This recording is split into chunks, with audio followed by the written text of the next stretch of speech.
Olá, olá meninas, tudo bem? Então hoje a gente vai continuar com a matéria de autocuidado. Na aula passada a gente viu o que era o autocuidar, a importância da gente, nos cuidarmos, a importância que isso nos traz profissionalmente, nos traz pessoalmente, amorosamente, espiritualmente, profissionalmente, fisicamente, né?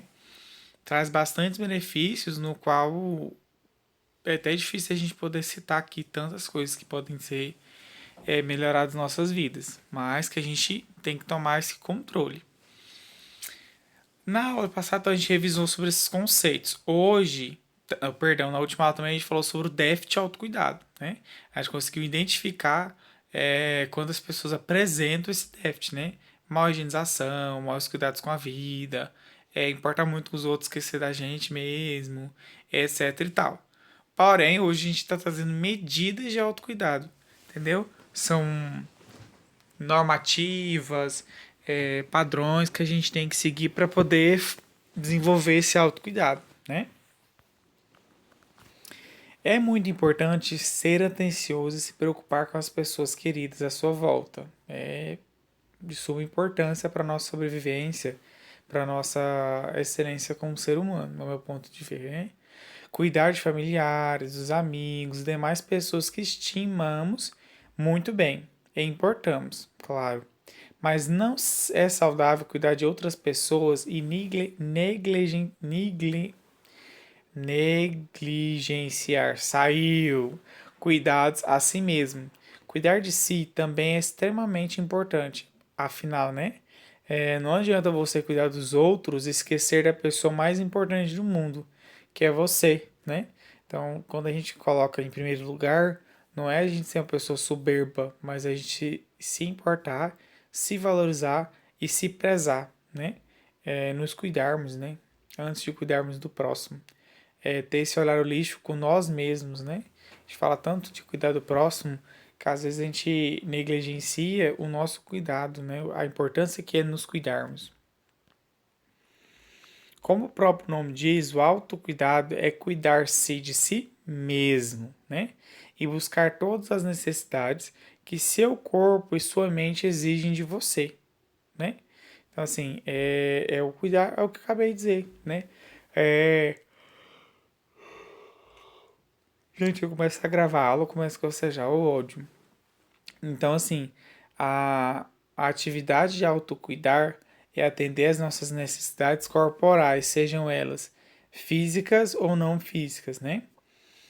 E aperfeiçoar todo dia, cada dia mais, perdão, o estilo de vida e evitar hábitos maléficos, né? Maléficos à sua vida física e mental e adotar medidas de prevenção a doenças, claro, evitar situações de risco, né? Se a gente pratica atividades físicas, tem uma atividade alimentar diferente, né? Um padrão alimentar, perdão. Se a gente faz check-up diariamente, se a gente faz yoga, se a gente tira um tempo pra gente, a gente viaja, se a gente pratica os nossos hobbies, é igual a foto, é nos amarmos, nos cuidarmos, a gente vai evitar várias situações de risco aqui, né? Essas são as que visam a melhoria de sua qualidade de vida, né? Essas são atividades de autocuidado, como assim é citado, né? Atividades que a gente cuida da nossa mente e do nosso corpo. Prevenção de doenças, né? É uma forma de autocuidado, né? O trem. Enfim, os primeiros conceitos de promoção à saúde foram definidos pelos autores Winslow em 1920 e Sigireste em 1946. Gente, eu não sei se tem tá certeza a pronúncia aí, mas esses são autores que, né, iniciaram esse conceito, né, de promoção à saúde. Então, os mesmos definiram como um quadro tarefas essenciais na medicina, né? A promoção à saúde, prevenção de doenças, recuperação e reabilitação. São coisas que a gente já viu na aula passada, né? Aula passada. Se eu tenho um processo de educação em saúde, eu estou fazendo promoção. A minha prevenção é ter a queda de níveis de infectados, de doentes, né? E a minha prevenção vai ser minha estimativa através da minha promoção à saúde. Recuperação é eu tratar desses pacientes, né, que já estão com essa patologia e reabilitar eles para o mundo, com a cura, com o processo de melhora, ou então com a patologia e seguir a vida como se nada tivesse acontecido e fizer o acompanhamento contínuo, né? Pacientes de câncer, pacientes com HIV é um exemplo desse, né? A gente faz processo de promoção, ele entende o que que é, ele vem e se diagnostica, então ele está fazendo já a prevenção. Então ele vai evitar que essa patologia grave mais no corpo dele. Então isso vai ser um soro positivo, né, com HIV, mas ele não vai ter AIDS. Então a gente vai fazer o tratamento de recuperação nele, né, entrar com as medicações, as drogas, que vão manter esse vírus incubado, né, e reabilitar ele para a vida, tá? Voltar ele para o mercado de trabalho, fazer tratamento psicomotor, é uma forma de prevenção de doença, é evitar que o HIV vire AIDS, coisa que a gente já explicou lá em sistema circulatório. Mas se vocês estiverem com dúvida, novamente, eu gravo um videozinho ou então alguma coisa específica sobre HIV, tá? Então, situações de prevenção a doenças também, né? Quando a gente fala de prevenção às doenças, não praticamente as nossas mudanças de hábitos, tá? E promoção de educação em saúde, mas são coisas que a população necessita e deve conhecer, né? Inicialmente, no meu ponto de vista, tá? Eu fiz um padrão aqui em dois parágrafos, mas assim, é o meu ponto de ver. O inicial de saúde pública que deve ser distribuído e orientado aos pacientes é desde o saneamento básico, né, onde eles convivem, né? Saneamento básico parte desde acesso à água tratada e descarte de fezes, né, em ambiente fechado, não em ruas, vamos dizer assim, mais leigo. Depois do saneamento básico, né, da pessoa, esse tratamento de saúde, acesso à saúde a todos, né, vamos dizer assim, se cuidar de higiene, parte para a vacinação, né? A vacinação hoje do Brasil, por exemplo, ela ganha no mundo, né? Por ter essa saúde pública e ter tantas vacinas disponíveis à população gratuitamente e que diversas pessoas não tomam por negligências, né?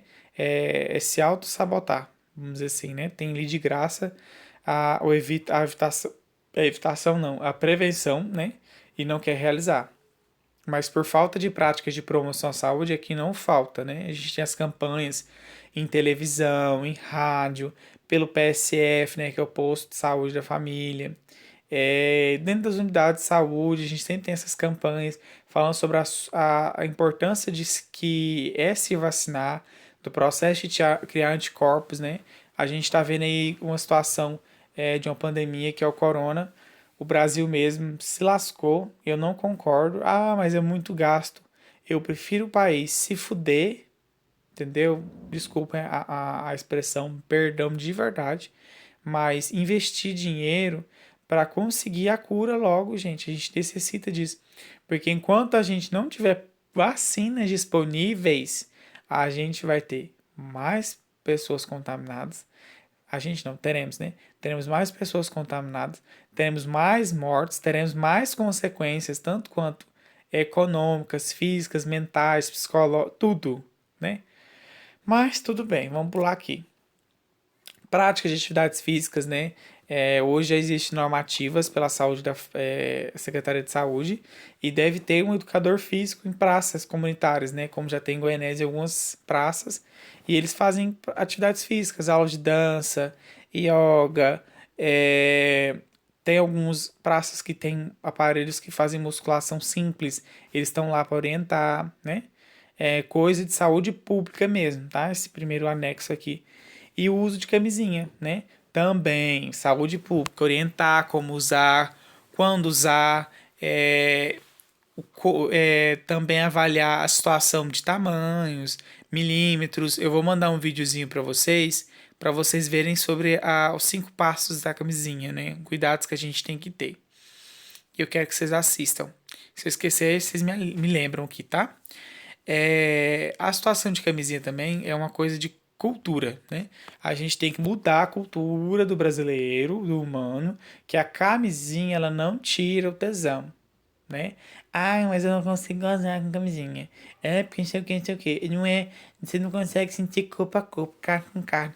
Caralho, velho. Poxa, você quer correr o risco de engravidar uma mulher ou de se auto-engravidar lá com um cara, pegar uma doença, nunca mais você vê o cara, você nunca mais é mulher, ou então você nunca. Não, é loucura. É loucura. Entendeu? Então, assim, o uso da camisinha é fundamental em relações desprotegidas, né? Com pessoas estranhas, pessoas que você não conhece, que você não confia. Às vezes até com pessoas que a gente confia, né? É perigoso, imagina quem não é, né? Também parte de prevenção é orientar como usar, como colocar, né? Igual tem pessoas que usam camisinha e colocam a boca, é uma atração sexual, ok. Mas tem a forma correta de se colocar, a forma correta de colocar no manual. Por isso que eu vou mandar um vídeo que é importante vocês saberem isso, como profissionais de saúde. Lá só explica a masculina, mas também tem a camiseta feminina que tem uma forma de se colocar. Eu não encontrei um vídeo da nova forma de colocar, porque tiveram umas pequenas mudanças na camiseta feminina. E aí eu não encontrei um vídeo que falasse sobre a nova mudança. Mas se vocês encontrarem, só mandar aqui e compartilhar no grupo da sala de aula, tá? O segundo anexo, né, partindo também da saúde pública, é o processo de educação em saúde, né? Que é pegar tudo o que eu falei aqui em cima e ensinar para as pessoas a importância deles, né? Então, assim, quando a gente faz processo de educação em saúde com a população jovem, adolescentes, crianças, subentende-se quando eles crescerem, eles vão passar para os filhos. Então, aí acaba que esse processo, primeiro, acaba sendo uma situação que já é primordial, primária, né? A gente não precisa fazer esse segundo processo embaixo, de ficar apertando a mesma tecla. Gente, cuidado, cuidado, cuidado, gente. Esse é o processo de educação em saúde, né? De conscientizar, de explicar, de orientar, capacitar. E é uma situação que nós, da enfermagem, vamos passar diariamente por 25 horas por dia, tá? Realizar check-up semestralmente, né? Que é 6 meses, de 6 em 6 meses, perdão, ou até anual, né? Às vezes a gente pensa, mas 6 meses é muito caro, é muito exame, realmente é, gente. Mas tem algumas coisas como HIV, hepatites, sífilis, se a gente tem uma relação sexual ativa com vários parceiros, às vezes, é sim interessante a gente fazer de 6 meses, né? Ou alguns exames a gente pode fazer anual. Mas tem alguns que eu, meu ponto de ver, é interessante a gente fazer semestralmente, porque quanto antes diagnosticado, é mais fácil a gente tratar e cuidar, né? Aí a gente falou de prevenção primária, né? Todo esse processo acima, nessas duas fases. Aí tem a prevenção secundária e terciária, que elas têm o objetivo de quê? Né? Após o diagnóstico, tem um tratamento, tá? Busca impedir ou retardar a doença existente e seus efeitos por meio de quê? De detecção precoce e tratamento adequado no início do quê? Do diagnóstico. Se eu sou diagnosticado inicialmente por HIV, então eu vou ter um tratamento inicial e eu vou ter um controle da patologia e vou ver normalmente, tá? Às vezes o nível de vírus é tão baixo da purulência que os exames dão negativos, tá? Mesmo você sabendo que você é portador. Então, assim, chega a você ter chances de 0,3, 0,5% de transmitir a alguém através de uma relação. Mas ainda se é interessante usar preservativos, evitar compartilhar materiais perfluorocortantes, tá? Porque ainda existe 0,5 ali sobrando, tá? Ou então reduzir a ocorrência de recaídas e estabelecimento de doenças crônicas através exemplos de reabilitação efetiva. Esse caso aqui são pacientes fujões, principalmente aqueles que são portadores de diabetes mellitus, que sempre fogem do tratamento, né? Come, volta a comer, coisa que não pode, vira aquela coisa, e quando você vê, o nível de glicemia tá lá em cima, desce, sobe, desce, tá um diabetes descompensado, né? Então é um processo de prevenção. Quando a gente fala de saneamento básico, né? Vamos falar mais um pouco. O saneamento básico, né? Ele consiste em condições de saúde pública, como já falei, relacionadas à água potável e ao tratamento de disposição adequado de excrementos, né, que são os nossos cocós, e os esgotos humanos, né? Então, o ensinamento básico conclui-se então que a gente tem direito à água potável, toda a população brasileira mundial, tá? A gente tem direito de ter um lugar correto de a gente jogar as nossas fezes, né, os nossos excrementos, e ainda ter esgoto para conduzir esses excrementos, tá? Então, a finalidade do saneamento básico é impedir o contato humano com as fezes, é, faz parte do saneamento, assim como lavagem das mãos com sabão. Então, quando a gente tem acesso à água potável, a gente consegue fazer a higienização das nossas mãos e a gente consegue o quê? Fazer a nossa higienização básica da casa, das roupas, das nossas panelas, fazer a alimentação. A gente consegue fazer os nossos excrementos, além da água de fezes, mas a água da torneira, da nossa pia, do nosso banho, ela não tem contato com a população, ela vai direto para a encanação e passa por um tratamento, ou então ela vai ser descartada em um lugar que ela não vai agredir nenhuma população ou então a natureza, tá? Então, o conceito de saneamento básico é esse. Então, beleza lá, né? A obrigação de saúde pública hoje é fornecer água também para as pessoas, seja zona rural ou zona rural, até que a gente não fala nada, que lá a gente tem que fazer as nossas cisternas, mas dentro da cidade, do âmbito urbano, né? A gente tem uma represa, né? Um reservatório. Desse reservatório, ele é drenado por bombas, né? Bem lógico isso. Após a bomba, ele é passado por decantação, que é um processo onde a água é retirada do meio ambiente e colocada em uma situação para passar por algum tratamento, né? Após isso, ela passa um processo de filtragem, colocado cloro, algumas coisas nesse processo. Daí, ele é passado por um reservatório específico, onde ele vai ser armazenado. Já um produto que potável para uso de consumo. Após o reservatório, ela vai passar pelo consumo, vai passar pela minha casa, a casa de vocês, pelos hospitais, pelos postos de saúde, pelo comércio, seja ele de alimentação ou não. Pronto. Depois disso, ela é encaminhada pelo quê? Pelo esgoto. Do esgoto, ela tem que passar de volta para umas grades, onde vai ser separado bastante coisa aí, né? E aí esse processo vai passar por decantadores novamente, aonde vai fazer o quê? Um tratamento desde as grades até os decantadores dessa água. Separação de óleo, de excrementos, tratamento, reabilitação dessa água e devolver para um esgoto tratado. E esse esgoto, se eu não me engano, ele não pode ter contato com a represa que a gente tem em consumo de água. Alguns conceitos sempre mudam, tá? E é isso, basicamente, para vocês entenderem o que a gente pode fazer com o reaproveitamento da água ou o que deveria acontecer, que às vezes não acontece, tá bom? Essa matéria daria também para levar vocês lá no aterro sanitário, para vocês verem descartamento de conteúdo junto com a professora Luciene, mas o coronavírus impediu. Bora lá, bora lá, bora lá. Depois de saneamento básico, a gente vai falar do processo de vacinação. Uma campanha de vacinação remete ao esforço adotado para erradicação de uma ou mais doenças que assolam uma determinada região, ou a fim de simplesmente de preservar a erradicação já obtida, né? Quando a gente fala de erradicação, é acabar, tá? Foi o caso de cachumba, né? A gente tem a vacina específica que trata a cachumba e tinha anos que a gente não tinha, né? Ano passado, ano atrasado, começou a ter alguns casos de cachumba no São Paulo, Rio de Janeiro, e aí eles reforçaram essa vacinação novamente, né? É o caso também agora da vacinação da... Ai, não é de tetânica, não.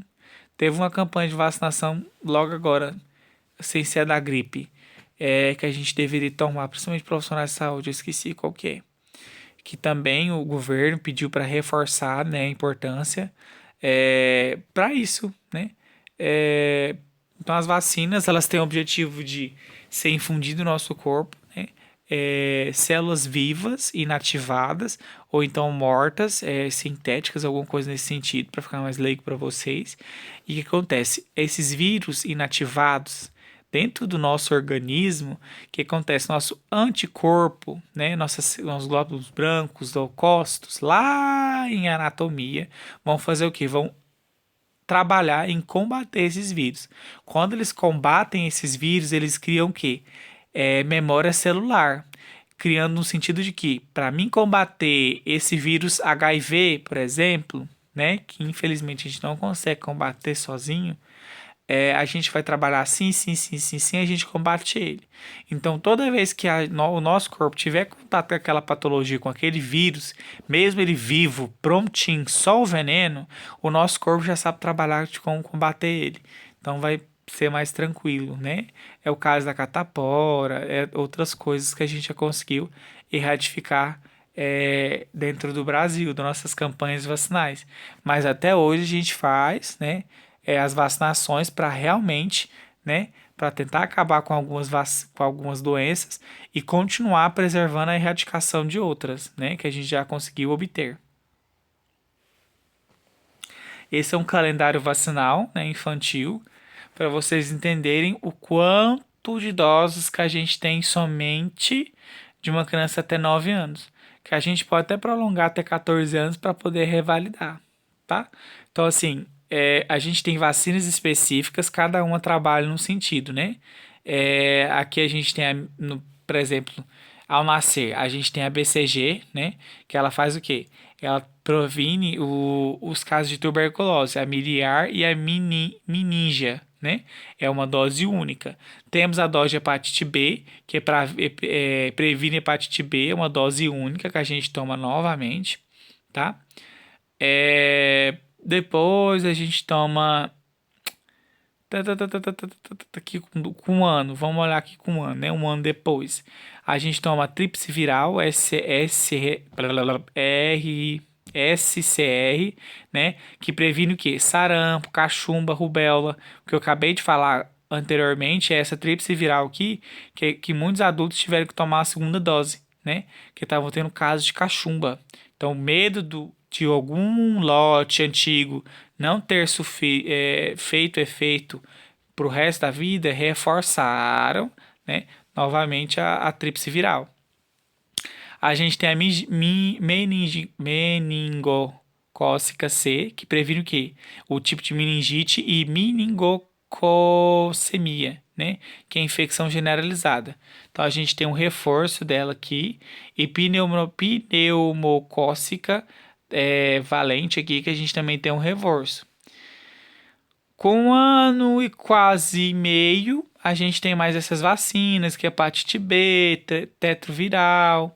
Então, assim, vocês vão vendo que ao decorrer do desenvolvimento da criança, a gente vai tomando doses de patologias que acometem inicialmente nessas idades. Então, a gente toma para prevenir o acontecimento delas. Viu tanto de patologias que a gente tem aqui, ó, a gente consegue prevenir hepatite B, hepatite C, a gente previne diarreia por rotavírus, previne algum tipo de meningites, né? Previne varicela, a gente previne sarampo, cachumbo, rubéola, e é isso. Algumas repetem dentro das doses porque foram patologias que, gente, realmente erradicaram nações quase, né? E é isso, né? Uma das mais novas agora é a papiloma vírus humanos, HPV, né? Que previne o quê? O papiloma, vírus humanos que causa o quê? O câncer e verrugas genitais. São doses com 6 meses de intervalo. São 3 doses. Perdão, são 2 doses agora, né? Mudou.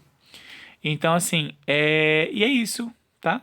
Então, mas esse é um caderno de vacinação de criança. A gente tem o da adulto ainda, a gente tem do idoso, tem o da gestante, tá?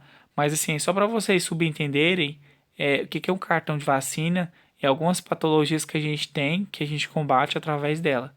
E ainda tem pessoas que vêm e falam assim: mas essas são armas mortais. A população que não sei o quê. Assim, até hoje, o meu ponto de ver, aqui realmente ainda não tem tantos estudos que comprovam realmente a eficácia, é a papilomavírus humano, HPV, aqui com 9 anos, mas o restante, gente, salvou muitas pessoas mesmo, tá? A prática de atividades físicas, né, mais uma vez, que é a PRAF, é fundamental em qualquer idade, tem sido considerado um meio de preservar e melhorar a saúde e a qualidade de vida do quem? Do ser humano. Então, quando a gente falar de autocuidado, a gente nunca vai esquecer de atividade física, gente, é algo que a gente todo mundo deveria praticar, nem que seja uma caminhadinha, né? Não. Ou então uma corridinha, um alongamento, coisas básicas, gente, mas as pessoas têm preguiça de fazer. Aí quando tá lá, ó, tomando na tarraqueta, aí fala, nossa, aquele tanto é praticar atividade física, aí se fudeu, né? A inatividade física é um importante fator de risco para doenças crônicas não transmissíveis. Quando a gente fala de doenças crônicas, vocês sabem que são doenças pro resto da vida, né? Que a gente diagnosticou, elevou, se lascou, tá? Quando a gente fala não transmissíveis, a gente pode falar hipertensão, diabetes, asma, são essas doenças que você adquire e que você não transmite quando você está infectado, vamos dizer assim, né? Então, diabetes e hipertensão. Diferente das ISTs que a gente consegue transmitir através do sexo, de pérfuro cortantes, tá? O uso da camisinha. A camisinha é um método mais eficaz para se prevenir com muitas doenças sexualmente transmissíveis, né? Como eu já disse diversas vezes, gente. Hoje vocês não usam camisinha porque vocês não querem. Porque olha aqui, a gente tem a camisinha masculina, a gente tem a camisinha feminina, que é um sacolão, mas tem mulher que gosta de usar. Tá aí, né? Tá disponível. Tem pessoas que odeiam, né? Eu não sei, nunca usei, não quero nem usar que é trem blue. Tô fora, cruz, credo. Temos também camisinhas com espermicidas, que dentro da camisinha, além da lubrificação, já tem material que é mortífero ao esperma, né? Então, quando você entra em... então, para não correr o risco de estourar, e se estourar, já tem material lá dentro que vai eliminar grande parte ou toda a parte dos espermas, tá? Temos ela quente e fria, então ela faz uma sensação de ai, ui, ai, se acelerar, esquenta, se dá uma paradinha, esfria, então vai, ui, ai, vira aquela loucura. Temos também a camisinha com sabor, que deixa aquele gostinho, né? Temos também com textura, tem algumas que são mais boleadas, entendeu? Tem algumas que são mais ásperas. Vai de gosto a gosto, né? Então, quando a gente fala, né, das doenças transmissíveis, algumas delas é o HIV, né, a AIDS, que já é a doença evoluída, alguns tipos de hepatite, temos sífilis, né? Além disso, evita a gravidez não planejada. Por isso, use camisinha sempre. E devemos usar isso sempre como campanha de prevenção e promoção à saúde. Então, a gente sempre vai orientar os nossos pacientes, né? Chegou um paciente com 13, 14 anos, assim, você viu que o trem tá meio arrochado, você não vai induzir ela a fazer o sexo, mas assim, discretamente, se você tiver um perfil de contato pessoal, você pergunta, você fala, olha, você tá praticando? Ah, não tô oficial, mas de qualquer forma, se você começar a praticar, se tiver vergonha de falar com sua mãe, me procura, porque eu vou te orientar melhor, como escolher um parceiro. Eu sei que é uma coisa pessoal, mas a gente tem que praticar essas coisas, usar camisinha sempre, né? Quando você te fizer 18 anos ou 16, se você quiser vir, a gente marca consulta, você usa o anticoncepcional, chama sua mãe, a gente conversa, explica, tenta falar a notícia para ela. São coisas que a gente tem que capacitar, porque se acontecer, precisa saber como usar, como, para que usar e até quando usar. Tem pessoas que usam a camisinha 2 vezes, gente. Ela perde a função dela, entendeu? De proteção. Gozou, arrancou, lavou, põe outra. Oxente, tá tu. Tá é louco. Tá? Então são coisas que a gente tem que praticar em educação em saúde. Realizar o check-up, né? Especialistas recomendam que as pessoas com mais de 35 anos, não quer dizer que as de menos de 35 não devem fazer, tá? tenham o hábito de fazer check-up, ou pelo menos uma vez por ano, tá? Entretanto, independente da idade, pessoas do grupo de risco precisam procurar um médico para fazer um check-up e seguir recomendações dele quando melhor frequência de realização de exames, né? Pessoas que são portadoras de câncer, né? O rastreamento delas são trimestrais por um ano, semestrais por 2 anos e anual para o resto da vida. Então tem um protocolo. Isso vai depender do tipo de câncer, etc e tal. De outras patologias também vai variar, tá? Então vai de acordo com a, a gravidade da pessoa. São considerados fatores de risco pessoas sedentárias, né? Pessoas que não praticam esforços físicos, são preguiçosas mesmo, pessoas que estão com sobrepeso, né? Na próxima aula eu vou explicar sobre IMC, índice de massa corpórea. A gente vai ver quando a gente tá ou não tá com sobrepeso. Pessoas que são tabagistas, né? Fumantes. Pessoas que têm uma má alimentação, comem bastante besteira. Skinny, salgadinho, refrigerante em excesso, tá? Coca-Cola mesmo é um veneno. A cada um copo você tem que tomar 20 para poder o seu rim conseguir filtrar aquele copinho. Ser portador ou ter histórico de doenças crônicas na família, né? Hipertensão, seu pai tem, sua mãe tem, você tá dentro do fator de risco, pode ser hereditário, tá? Apresentar sintomas frequentes como dores no corpo, fadiga, palpitação, ganho ou perca de peso repentinamente, né? São coisas que enquadram como pessoas de fatores de risco. Então são coisas que nós mesmos, devemos saber quando a gente está nesse risco e também devemos saber para poder explicar para os nossos pacientes que eles estão nesse padrão. Quando é uma má alimentação, quando é um sobrepeso, quando é uma situação de sedentarismo, ou então uma situação de risco histórico, né, familiar. A gente tem que compreender.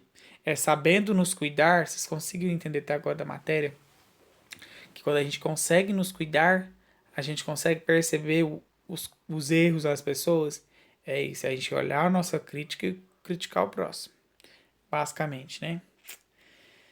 Alguns exames que a gente pode olhar, né? Tá faltando alguns aqui, mas eu vou falar assim, um modo geral, né? Nossa, era um tópico que era pra ter colocado aqui, eu esqueci. Que fazem parte de um check-up geral, né? Vai depender de homem para mulher também, tá? Um hemograma, né? A gente vai ver os índices de hemácias, de leucócitos do nosso corpo, como está o nosso sistema circulatório e imunológico, né? A modo cru, né? Vamos olhar colesterol, né? A pressão de PA, que é pressão, verificação dessa pressão, se você está tendo elevações, rebaixamentos, oscilações ou não. Triglicerídeos, né? Que é a nossa parte glicêmica, não. É a nossa parte lipídica, né? De gordura no nosso corpo. Glicemia é a parte do açúcar no sangue, entre aspas, né? O nível glicêmico. Hepatograma, né, que vai olhar algumas patologias que podem ser diagnosticadas pelo sangue. Eletrocardiograma, né, que é um exame bem simplesinho, mas a gente consegue ver a eletricidade, trabalho funcional simples, né, do nosso sistema cardíaco circulatório. Exame de fezes e urina, né, a gente pode identificar alguma infecção, algum protozoário, né, lombriga, etc, tá dentro do nosso sistema digestório. Raio-x do tórax, né, a gente pode compreender como está o nosso pulmão, como está sendo a sua absorção, né? São exames básicos, tá, gente? Tem muitos mais exames. Exames de tireoide, né? A gente vai olhar como está a nossa tireoide, se ela está hipo, hiper ou está normal. Teste ergométrico, né? Vamos ver o nosso esforço físico na esteira. Mamografia para mulher, né? Vamos avaliar como é que tá essa mama, se tem algum nódulo ou não. Papa Nicolau, vamos avaliar o útero da mulher, né? Colposcopia, tá? Trato de história também. Exame de próstata, né? Super recomendado, que é o PSA, que a gente pode diagnosticar para os pacientes, diagnosticar não, perdão, prescrever para os pacientes homens começarem a fazer. Com a alteração temos que fazer dedinho, tá? Ai, a primeira aula é essa, meninas. Tu, tu, tu, tu.